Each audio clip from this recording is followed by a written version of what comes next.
And the first batsman, Greg Matthews from Australia, 28 years old. 21 test matches. He scored 3 centuries and 7 50s there. And in the one-day matches, just 150. Clive Rice, age 38, the oldest player in the competition from South Africa. South Africa, of course, not been involved in Test cricket, but in the unofficial tests, a very impressive record.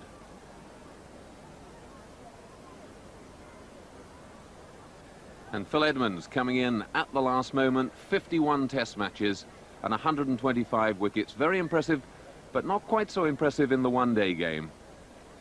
That batting average of 10.54 might find him out. Clive Rice just marked out his run, now making the final adjustments to his field. With me, Richard Hadley. Richard, field setting in this competition all important. Yes, it is. But Clive started with a defensive field, and I thought he may have had a first slip, and actually certainly one slip, even if he's a bit wider. But we did practice on the pitch yesterday, and did have quite a bit of pace and bounce, a little bit uneven as well. And I think Clive just been a little bit defensive, a little bit conservative at this stage. There is a 20-yard rule in operation. There must be 2 fielders, excluding the wicketkeeper, inside the 20-yard circle from the batsman's crease. Well, right there, first ball, Richard bearing out what you say, very nearly an outside edge. Yes, had he nicked that, it just might have gone away down to the boundary there for 4 runs, but it's early days yet, and both players, I think, will be just a little bit on edge, like to get a nice start, but to take players a little bit of time to settle down. Very important to keep your wicket intact here as a batsman. Of course, the bowler, the bonus really in this competition is getting wickets. Yep.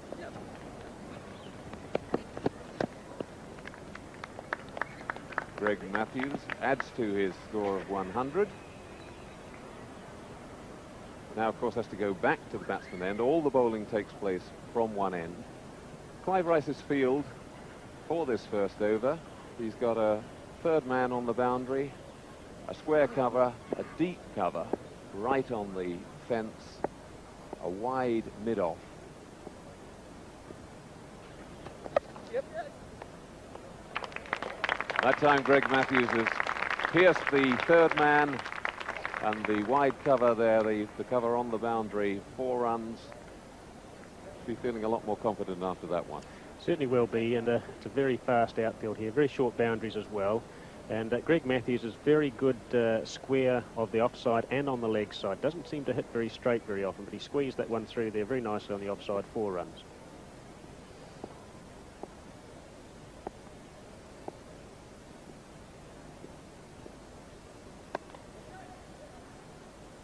Runs it down to third man again. Just to finish off Clive Rice's field, he's also got a straight, long off, very straight, almost behind the stumps. And on the leg side, a mid-on and a short mid-wicket. And then a square leg right back on the boundary.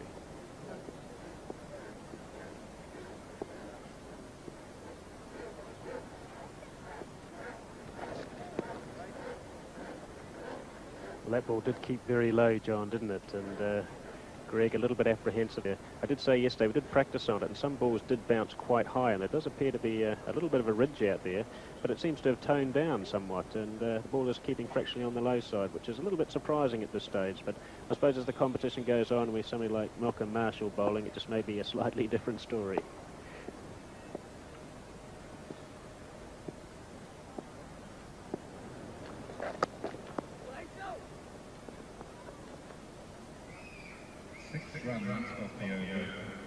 Six runs off the first over, so Greg Matthews moves on to 106. No joy for Clive Rice at the moment. He goes off now, and on comes Phil Edmonds to bowl the first of his 4 overs. Yes, I'm sure Clive Rice will be very happy with that. Obviously, it's nice to get an early wicket, but to concede 6 runs is not too many, actually, at the early stage here. And Greg Matthews, conversely, of course, has got those runs and kept his wicket intact. So he'll just be building on that now. It'll be interesting to see how Philip Edmonds goes, because the pitch did take quite a lot of turn at practice yesterday as well. A little bit on the slow side, but these spinners may not be easy to get away. And even though they're short boundaries, it could be a big trap for those that are looking for the big hit.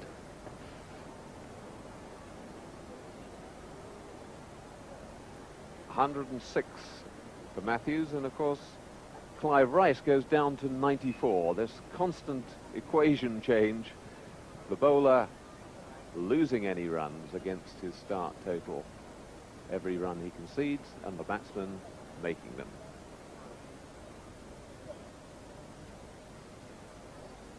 Phil Edmonds just swapping his field around.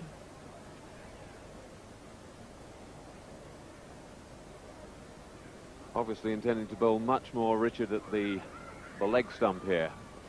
Yes, there's no doubt about that. I think he'll come probably round the wicket for. He might start over the wicket for a start and then look to come round the wicket, and then just let the batsman try and have a slog really to the leg side. But I'm sure that Greg will, for the first 2 overs anyway, that he'll face from Edmonds, just have a look at him and just see what's going on before he looks to take any risk.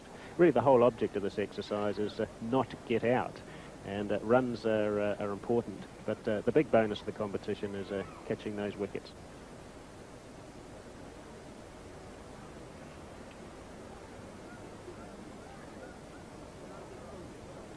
Phil having to change his thinking totally. He came here thinking he was going to be one of my co-commentators, and he will be when he's not on the field, but now he's really got to do the business out there in the middle as well. I think he's looking forward to it quietly. Yes, he is a man for a challenge. Quite an attacking field, actually.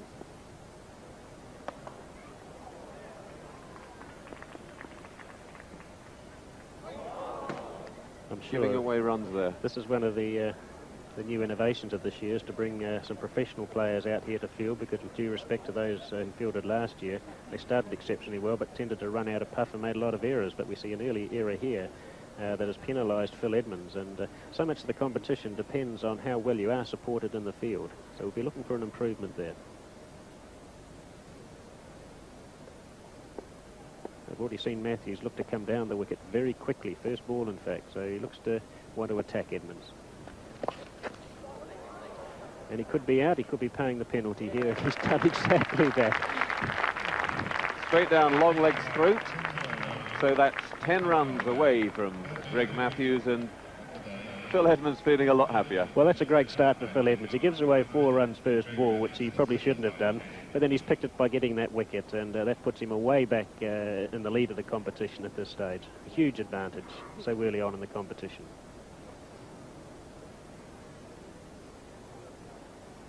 So Greg Matthews won't be very happy with that. Just wonder what his approach will be now. I think he'll look to rebuild and try and wipe out those 10 points he's just given away.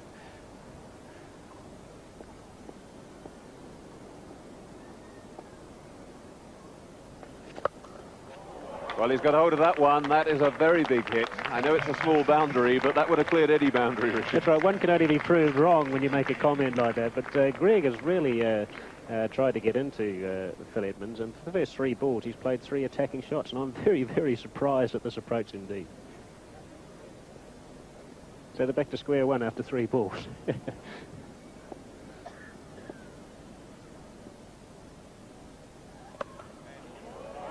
And he's let that one go as well. Another very long 6. That's the longest boundary on the ground. And Phil's got to work something out here. It almost seems as if Greg, because he's also a spinner, has decided that he knows exactly what the ball is going to do and how much it's going to do, and is really looking to get after him, isn't he? Well, the left-hand batsman does have an advantage over the left-hand bowler, in that the ball does come into the batsman and he can hit with the spin, and all his shots have been on the onside. He hasn't looked to go through the offside at all at this stage, whereas it could be a bit different had it been a Matthews bowling to a left-hand batsman. The ball leaving the bat, of course. And Phil Edmonds here looking to change his line totally by the look of it. He's been aiming in around that leg stump, but he's now put in a sort of short third man, so he's coming over, I think. Yes, so that ball should have been punished. Full toss outside the off stump there, really, and that should have gone through the offside for 4, but well fielded too.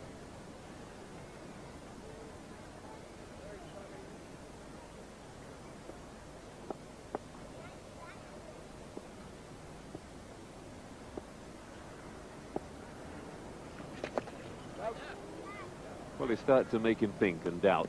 Yes, we pushed that ball through just a little bit quicker. It was a little bit shorter as well, and didn't give Matthews the opportunity to swing at the ball there. So really that over cancelled each other's performance out somewhat, with a fair few runs being given away, but of course that wicket that Edmonds picked up was the big bonus for him. In his 3 remaining overs from Clive Rice, Greg only managed to score 15 runs. However, against Edmonds it was a different story, with 37 coming from just 18 balls. One further dismissal against each of the other 2 challengers left Matthews with a batting total of 144. Not a bad debut in the challenge, but being out 3 times could prove crucial. Well, let's see how the new boy bowls against Clive Rice. We join Clive's innings in the 2nd over. He's moved on to 93. Well, the first over that we shall have seen, of course, from Greg Matthews, as he was the first to bat. Be very interesting to see what sort of turn he gets.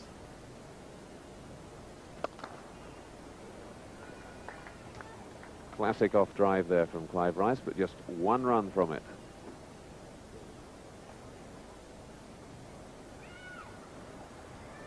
Yes, I think what we'll see Clive do against these 2 spinners is just sort of work the ball away, just keep his score ticking over, picking up the ones, and the odd boundary will come, but I don't think we'll see many massive hitting, much massive hitting from Clive.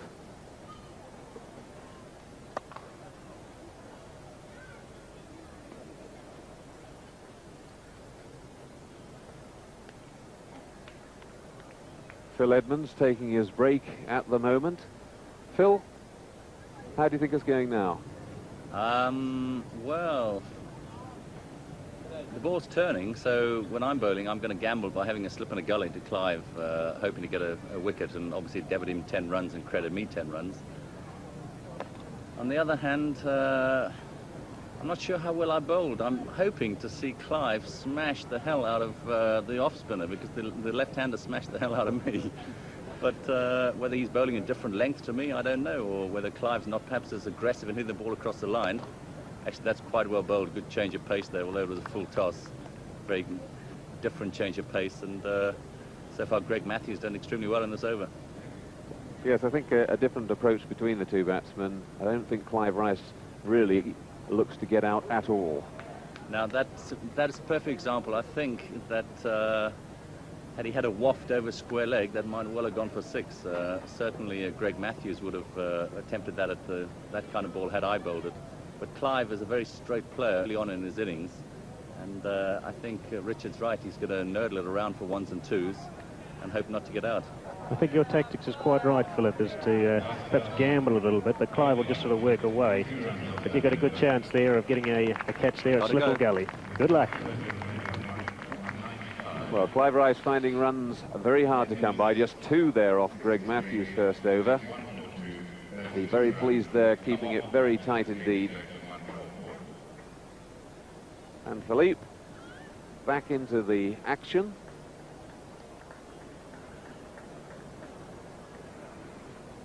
A very pensive looking Clive Rice, just 95 to his name. Greg Matthews up there with 142, and Phil Edmonds 63.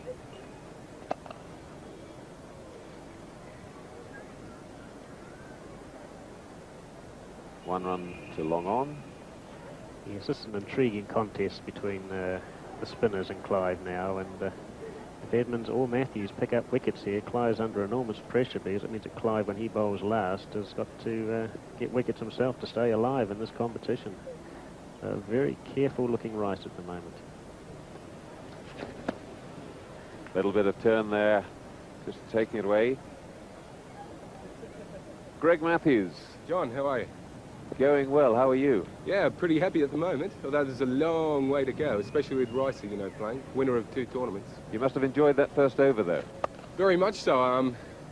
I guess Clive's just having a look at me initially before he starts maybe looking to push the pace along, especially my last 2 overs. I think maybe 1 or 2 will have a swing at next over, but then the last few overs he'll be probably looking to score anything, you know, up to 20, 40 runs. As well, if I can score 20 off and over, I think Clive can score 20 plus tacks. What about the batting?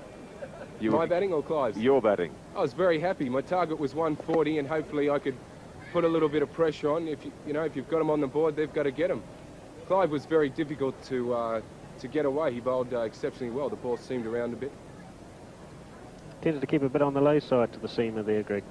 Yeah, there's a little bit of a ridge, and if it hits on the downside, it does. If it hits just on or in front of it, it tends to jump a bit at you. I think 2 down the leg side. I was lucky to get an edge on 1 for 4, and another one through on the offside. But the wicket's very good.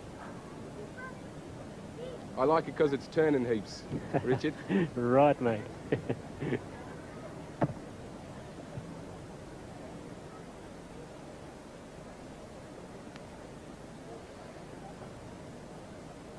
For 1 boundary off the over so far from Clive Rice.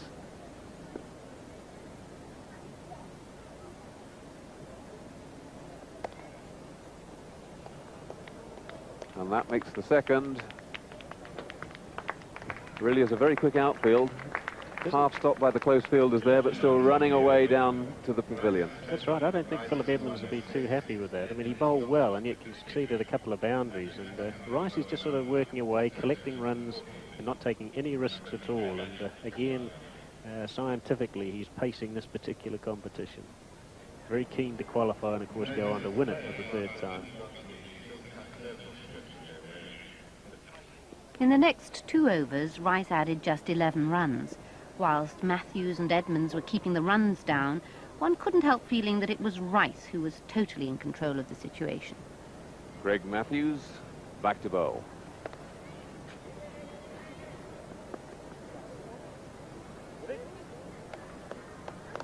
Carefully thought out 2 runs there for Clive Rice. Yes, that's very good running between the wickets there. Exceptional. And really good placement of the ball as well. He just worked it with no pace at all, which in fact gave him much more of a chance Just to go the for angle it. of the bat there, nice weight.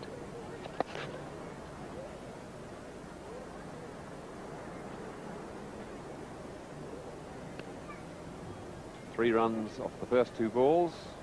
Clive Rice accelerating.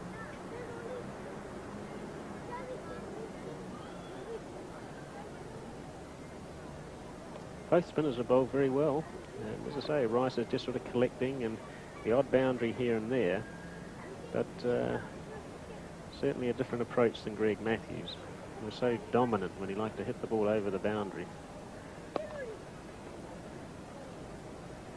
Working it away again, and the difference, of course, between the 2 scores when it's Matthews bowling to Rice. They're in the head-to-head at the moment, and that after that single, of course, difference comes down by 2.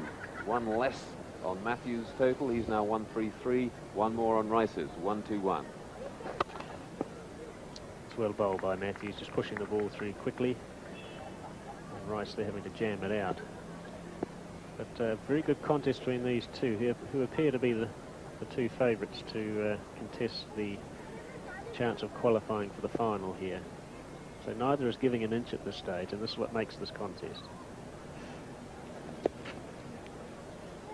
Quicker ball there. A wicket either way would just throw it wide open and put a lot more pressure on Ricey then.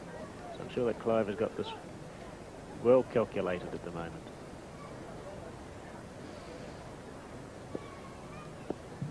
I think you'd consider this almost the ideal weather for this sort of competition as well. At the moment, quite cool for Hong Kong and not very humid. Yes, it was cooler last year, and I think they're probably having a slightly warmer period for this time of the year, but still very pleasant conditions for the players.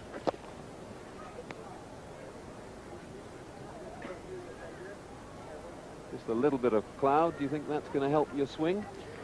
Yes, though the breeze this morning was blowing for the wrong end for the outswinger. So be interesting to see whether it will swing against the breeze.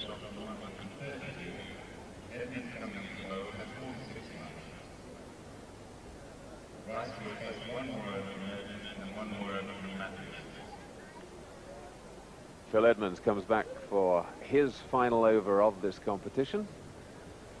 He's got to bat. Greg Matthews also got 1 more over to come. So Clive Rice has 2 more overs to face. His score at the moment, 122 Greg Matthews still in front of him on 1-3-2, and Phil Edmonds right back on 46. He really is going to either have to take a couple of wickets this over or bat extremely well, Richard. Yes, he's going to have to bat extremely well, I think, because Clive is just going to keep him out with 1 over to go here. It could all revolve, of course, between Rice and Matthews on Edmonds' batting, couldn't it? Yes, it could be. The one who gets the wickets, of course, is the one that's in the box seat.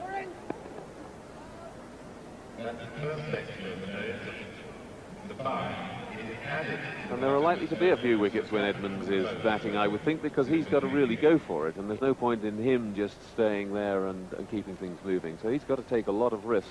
He will realise that he may have to score sort of 70 or 80 with the bat, and in doing that, it's sort of like 10 and over. And whilst the outfield is fast and the boundaries are short, it's still realistic, but the calculated risks and get out once, of course, then that target becomes that much greater. Running.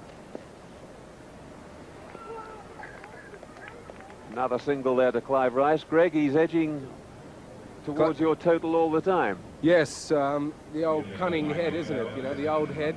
He's playing very well, just looking for the ones. I'm surprised he hasn't tried to kick on a little. He's probably backing himself to bowl Phil out a few times. But then again, I've got my fingers crossed too, and I'm sure Phil will be swinging from the hip against me, but maybe just looking to keep Clive out. We'll have to wait and see that.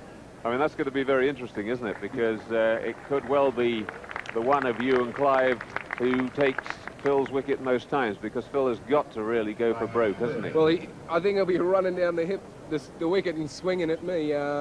And, you know, of course, being a spinner, Phil would probably feel a little bit of a soft spot for me, whereas Clive, of course, being the quick bowler, we tend to resent those guys. Oh, one more. Of course, the other thing, Greg, is that you had a good dart at Phil Edmonds yourself, and no doubt Phil would like to repay the compliment. Yeah, I was a bit lucky, especially his first 3 overs. He just bowled in that a little bit too full, I thought, and it was good for me because you know, in the slot, swinging across the body, and I was lucky enough to connect with a few. Unfortunately, I didn't with a few and got out. Clive Rice now moved up level with you, Greg, 1-3-2 each. Yeah. Oh! Beautifully bowled. A lot of turn there, bit of bounce. Rice completely beaten. Well taken by the keeper too. And suddenly Greg Matthews very much on Phil Edmonds' side. Yes. Sure. Well bowled, Phil.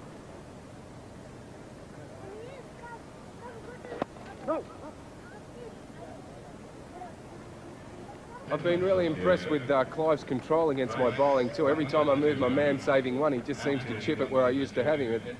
The old head again, I guess. All right, you better leave us get back onto the field. A crucial over for you, Greg.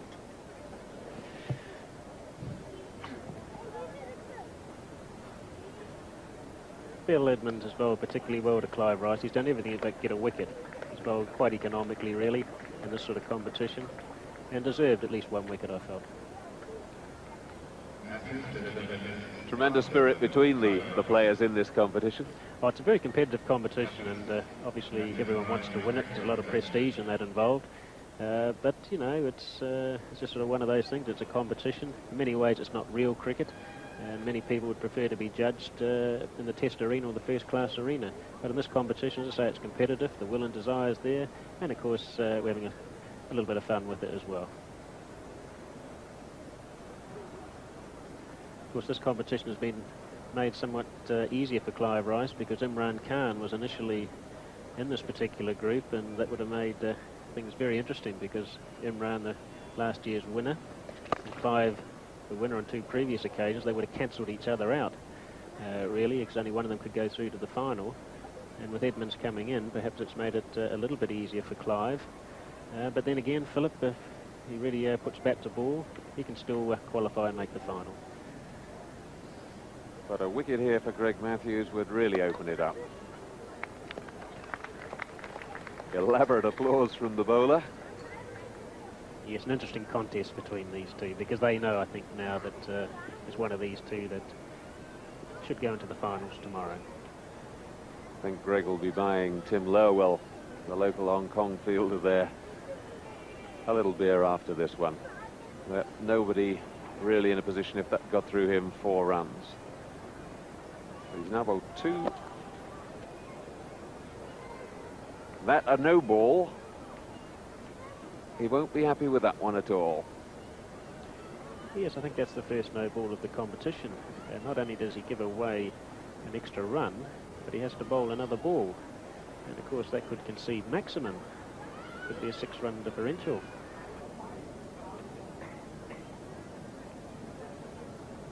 Clive Rice keeping it very straight, very much line and length now. Yes, he's played the whole competition very well. Did the job with the bat and occupying the crease and collecting runs. And he's bowled particularly well.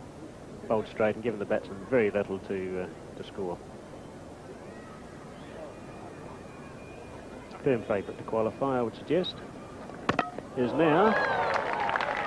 And what a way to do it. And that certainly wasn't Phil Edmonds looking to hoik him anywhere. That was a forward defensive. Yes, looks as if he's done to a bit of pace. The ball did keep dreadfully low as well. He was in sort of no man's position there. Straight through him. With that second dismissal, Clive Rice completed yet another victory in the Silk Cup Challenge. In the end, the winning margin was very comfortable, with Rice on 141, Matthews 98 and Edmonds 61. Some consolation of the losers is the £1,500 that each will receive as part of the £28,000 prize fund, and the pleasure of playing cricket in one of the world's most exotic locations.